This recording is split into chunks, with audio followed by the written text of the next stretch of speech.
Welcome to the Movie and TV Talk segment. I'm going to be talking about Fantastic Beasts: Crimes of Grindelwald first, then I will talk about the Detective Pikachu trailer and the Toy Story 4 trailer, but I'm going to talk about Fantastic Beasts first. Address. What's that? A safe house in Paris. Why would I need a safe house in Paris? Should things at some point go terribly wrong, it's good to have a place to go. You know, for a cup of tea. My brothers, my sisters, the clock is ticking faster. My dream, we who live for truth, for love. The moment has come to take our rightful place in the world where we wizards were free. Join me or die. The wizarding and non-wizarding worlds have been at peace for over a century. Grindelwald wants to see that peace destroyed. You want me to hunt him down? To kill him? Dumbledore, why can't you go? I cannot move against Grindelwald. It has to be you. You don't suffer from motion sickness, do you? I don't do well on boats. You'll be fine.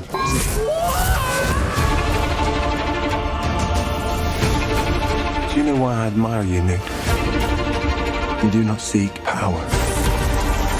You simply ask, is the thing right? The time's coming when you're going to have to pick a side. No, I don't do sides. What are you gonna do? I think it's something. Newt, you never met a monster you couldn't love. Let's take him.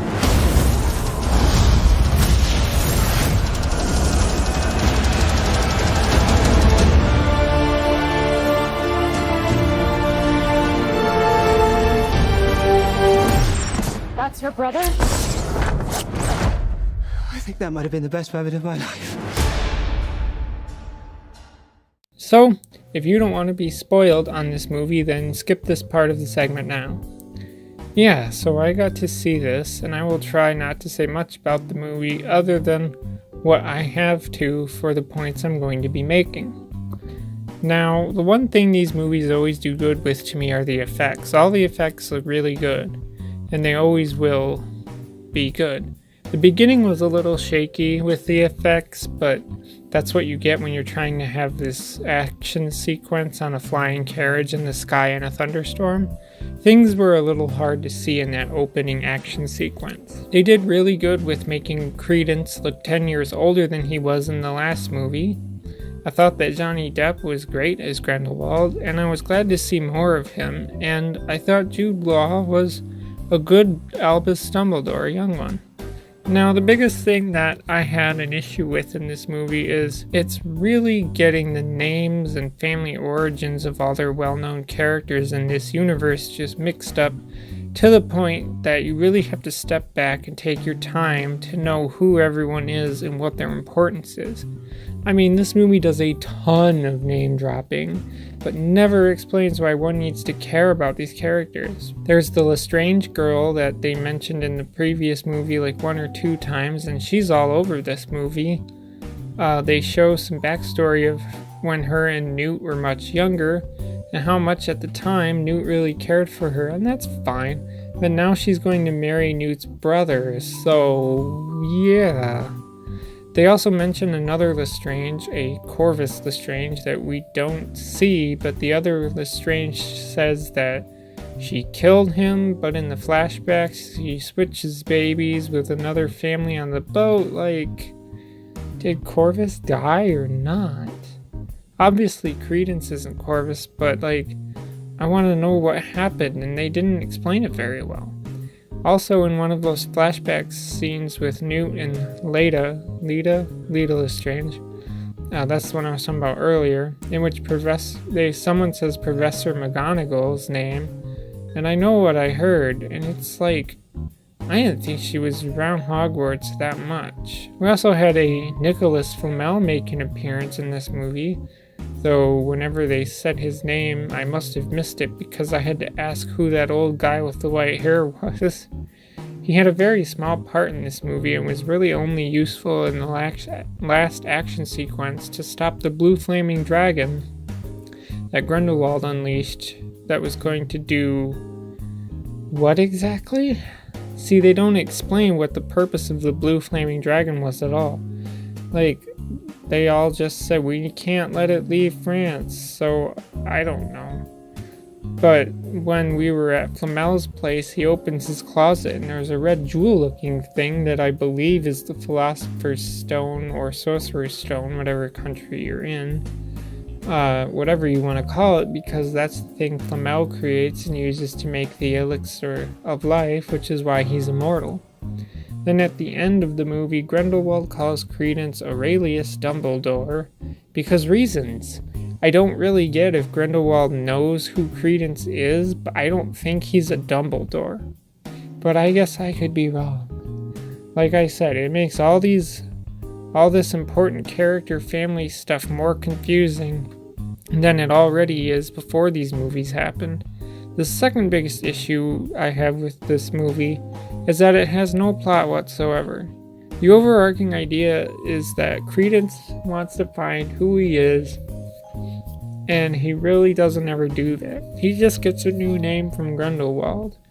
This movie is the perfect example of a movie that its only purpose is to set up the next movie, because there was not a self-contained story within this movie. The whole idea of the 3-act structure that movies are supposed to have, this doesn't even feel like that.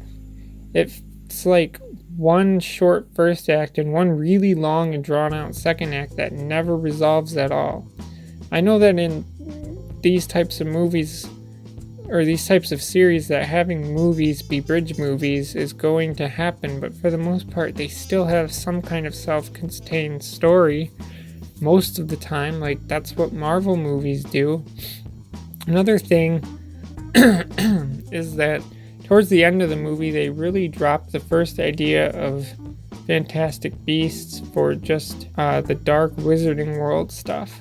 They throw in a few beasts, but really only ones that Newt uses later.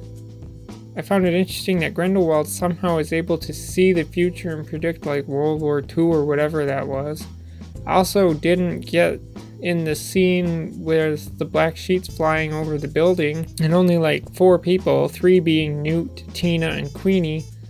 Like, is it just a common thing that no one is fazed by this? Does Grindelwald call meetings like this all the time? Then there's the forced love triangle, which is a stupid joke. See, Leta Lestrange is going to marry Newt's brother Leta is going to marry Newt's brother, but because of a misprint in a magazine, everyone thought that Newt was getting married to Leta. So yeah, it's sort of a love triangle, because also in one scene in Hogwarts that has a flashback with young Leta and Newt, and so maybe Leta is still having feelings towards Newt, but clearly Newt has feelings for Tina, so I'm sure that Leta is out of luck there. It was really just stupid love triangle that served no purpose at all. I'm also trying to figure out the ending when they say that Credence is a Dumbledore. Like, is this true? Some people seem to think that it is and some people don't. I'm gonna not say yes or no right now because I can't really tell. I feel like it's just Grindelwald because he wanted to make Credence believe that he can be more and better than he is. So I'm still not sure what the ending really means. There's more things that I could say, but I'm going to cut the movie some slack because this is, the second movie in a series that's going to be 5 movies long. And the source material is not books that are 400 pages long.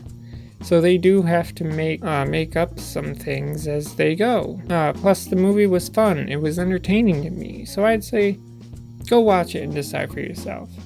I look forward to the next movie whenever that is. probably later in 2019, I'd guess. Now I'm done talking about Fantastic Beasts.